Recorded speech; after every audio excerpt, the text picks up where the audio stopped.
Hello, Dharma Circle. Swati here, the Embodied Dharma Coach. Let's talk September transit wisdom and moon wisdom.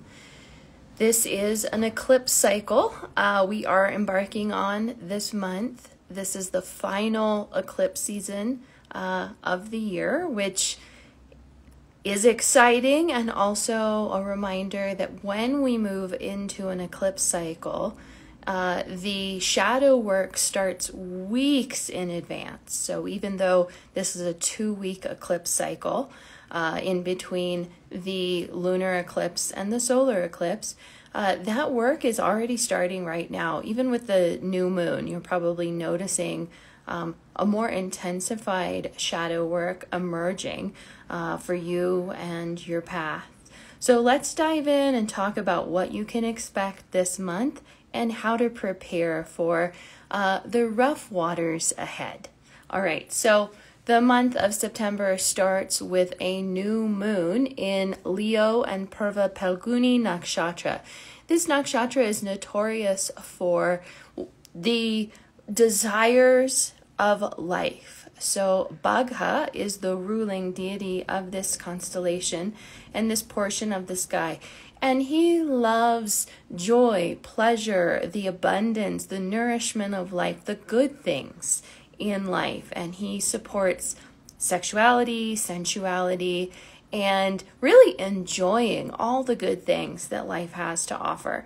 And you may be noticing at this new moon that you're feeling lack, or you're feeling a sense of malnourishment, not getting the things that you need, or not getting your needs met.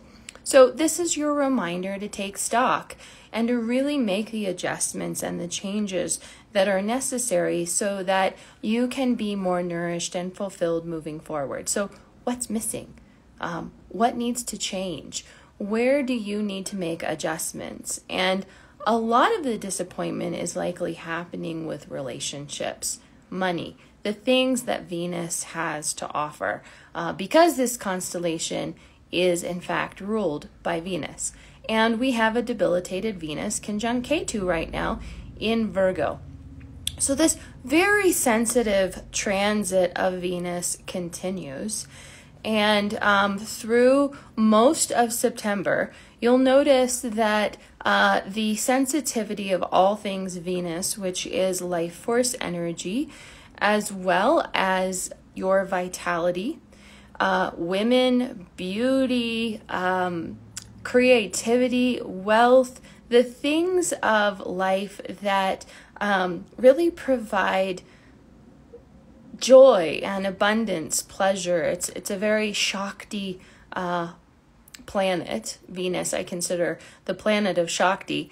And of course, we're in a new moon cycle at the beginning of the month with Purva Palguni, which is very much associated with Shakti as well. So just noticing that Shakti life force energy might feel very low, could feel stagnant. There might be shocks or disappointments in the realm of Venus, relationships, things like that. So make sure that you're taking care of your body and you're taking care of your relationships, and you're really honoring the women in your life. This is a good time to be, of course, orienting towards Lakshmi and Shakti, the things that promote wealth, and our greatest wealth is, of course, health. This is one of those cycles and a month ahead that you need to be mindful of your life force energy as well as your health and vitality. Watch what you eat. Make sure you're getting plenty of rest. And of course, meditation. Things that support your well-being and your sense of nourishment physically, mentally, emotionally, and spiritually. The good news about this month, and we still have a couple more weeks of this, Sun is in his favorite sign of Leo. He's Mula Trikona in Leo, and he loves being in this powerhouse. So you may be noticing that there is quite a bit of power on right now, and that you are feeling the power of life and body. And this is Surya, sun. He just wanted to join me for this. So sun is very strong right now in Leo, so use this time wisely and certainly take powerful steps forward. Don't waste this time period because this only comes once a year. So this is a good time to take powerful steps that support Dharma, that support your powerful soul purpose, your life purpose. Just remember that once we enter the eclipse cycle, this is not the time to be taking big, powerful action steps. So really be mindful of taking those steps now before the eclipse cycle starts, because once we get into the eclipse cycle with the full moon on the 17th, then we want to focus on spiritual practices and spiritual orientation. The steps that you take, even if they are new, should be for spiritual purposes, not material world gain. Lunar eclipses, solar eclipses, and the 2-week cycle in between, it's notorious for spiritual progress, shadow work, grief work, things like this, but not for your material world gains. So just be mindful of your timing. When we move into the full moon in Pisces, UttaraBhadra Nakshatra, September 17th, we also have a partial lunar eclipse that comes with that. And like I said, this is a 2-week gap in between the eclipses. So it starts with a partial lunar eclipse, and then we'll go into this 2-week cycle that's very delicate. And this is not when we start new projects. It's not for taking big, bold, material world action steps. It's really for the spiritual progress, doing your shadow work. And that shadow work starts now, even at the top of the month. And I would say that even a months in advance of an eclipse cycle, we'll start to get the theme and we'll start to feel or notice themes emerging, and we want to pay attention. So because this eclipse cycle starts in Pisces, you'll want to pay attention to where Pisces is in your Jyotish chart and the themes that are emerging. We have, of course, Rahu transiting Pisces, Ketu transiting 7 houses away in Virgo. And so the themes of this eclipse cycle, they've been well underway for almost, over 6 months, and you're already noticing. So what does this look like for you and your Jyotish chart? Rahu in Pisces, Ketu in Virgo. What are the themes that have already been developing? Because this is going to really come to the surface. It's going to start brewing and become painful, challenging. We often see in an eclipse cycle that emotion that has not been tended to will rise to the surface, kind of like a volcano. And often we'll make mountains out of molehills because this is the emotion that has not been tended. This is the grief work that has not been done. So start paying attention now and being mindful, be on top of, be aware of the grief work that needs to be done, the emotion that needs to be acknowledged, processed, developed, and honor what nourishment needs to be tended. This new moon in Purva Palguni and Leo, it's all about that, identifying those needs. And those needs will continue to be relevant through the end of the month and through this very powerful eclipse cycle. The eclipse cycle is where we literally see the bulk of the work for the node transits because it's activated through the eclipse cycle. So if you haven't been paying attention and you're not quite sure what the shadow nodes have been trying to teach you over the last many months, now's the time where you're going to get this awareness loud and clear. So the full moon in Pisces and UttaraBhadra Nakshatra is really about endings, release, letting go, finding integration with polarities and extremes. It's considered the star of luck. It's called Lucky Feet. It's also ruled by Ajay Ekapada, who is an expression of Lord Shiva, so Lord of the dance. And Lord Shiva, when he's dancing, he is an integration of spiritual and material pursuits.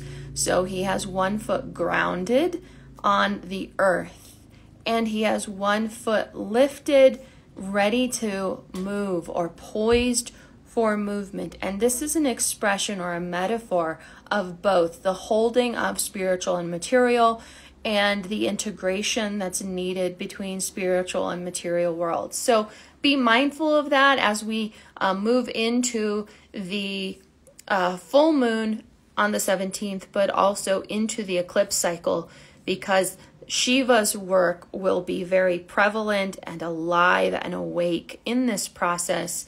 And of course, we want to honor endings, losses, and release that is inevitable with this portion of the sky. And of course, what comes with the eclipse process. Mercury is moving through Cancer and back into Leo as well this month. We've seen Mercury over the last month do this really crazy dance in between Cancer and Leo, massaging this Gandanta, this gap between water and fire, feminine, masculine.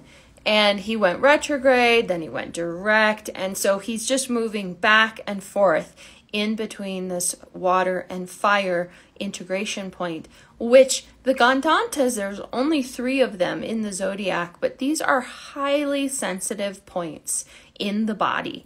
And when we experience a planet like Mercury going through this junction point in the sky, of course, we're feeling that in our body as well. Remember, the Jyotish chart is a map of your body as well as your ancestral body.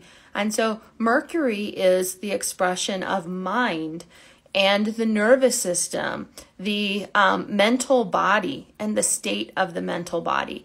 The mind has been going back and forth between this very challenging junction point in the body and in the sky.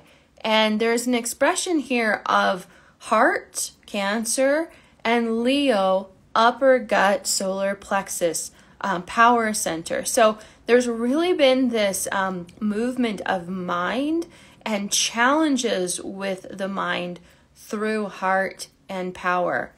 And if you're paying attention, you're also noticing that a lot of father karma and ancestral karma from your father's lineage is wide awake right now. So pay attention, do the work, ask your ancestors to support you in this process of healing the mind and tending to those chitta vrittis, that mind stuff that is coming up from your lineage, particularly father's lineage.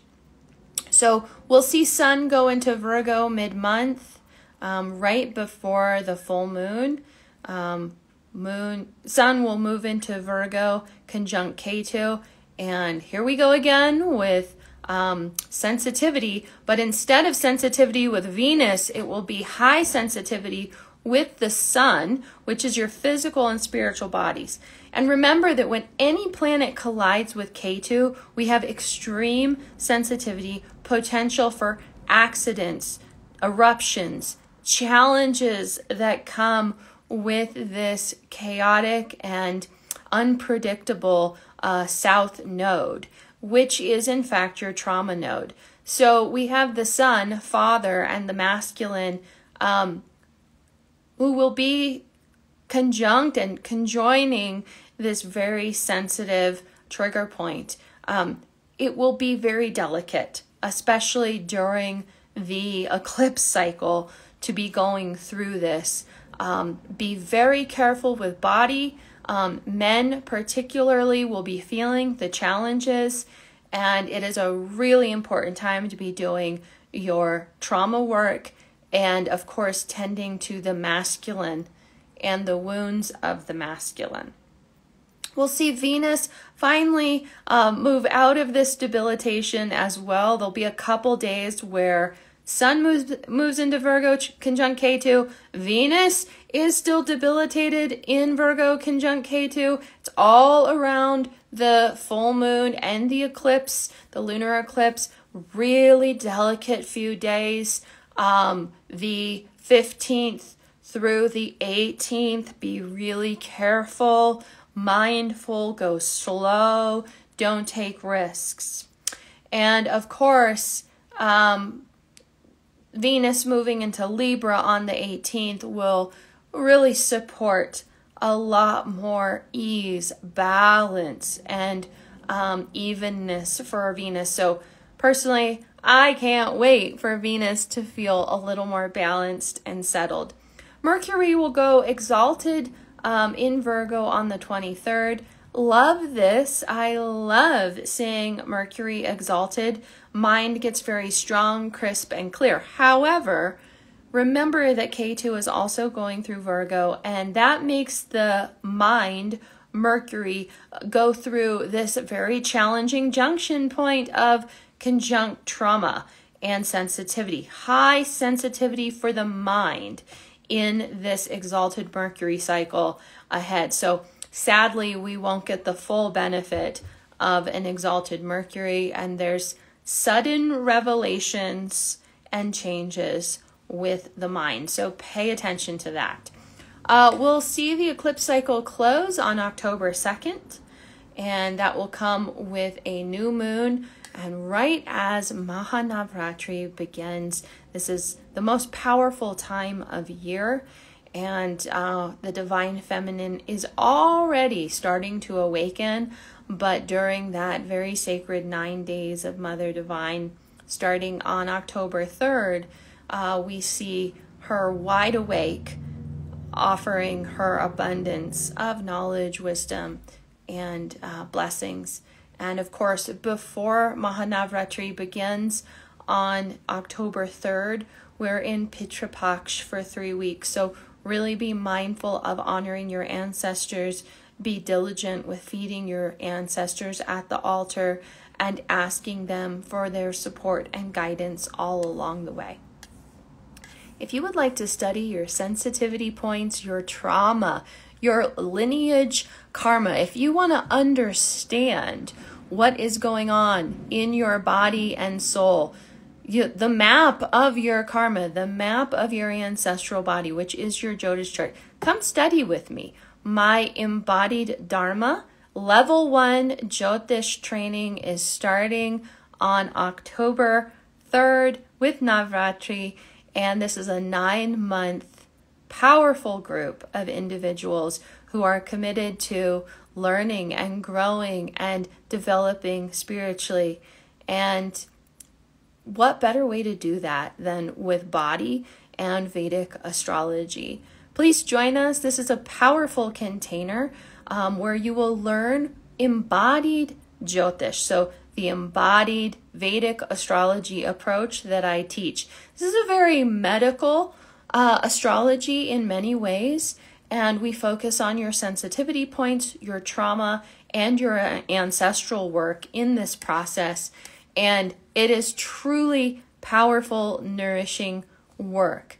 This course will support you in overcoming confidence issues, self-trust issues, so that you can step firmly into your Dharma, share your powerful Dharmic gifts and wisdom in this world, and move forward with confidence and clarity. If you'd like to get those details about the course, comment Dharma below. I'll follow up with you and share registration details. So comment Dharma below. I'll share all those registration details with you. And I'm so excited about this course. We just finished our level 2 training, and now level 1 is coming. And it's going to be an amazing group of very high-level practitioners who want to really go beyond average, mundane Jyotish and really step into the most powerful purpose of Jyotish, which is for transformation, healing, and Dharma. So comment Dharma below and I'll share those details with you about the level 1 training. And I hope to see you in the course very soon. Bye everyone. Take good care. And remember, this is a very gentle, sensitive month ahead with the eclipses. So take good care of your body and soul. Bye.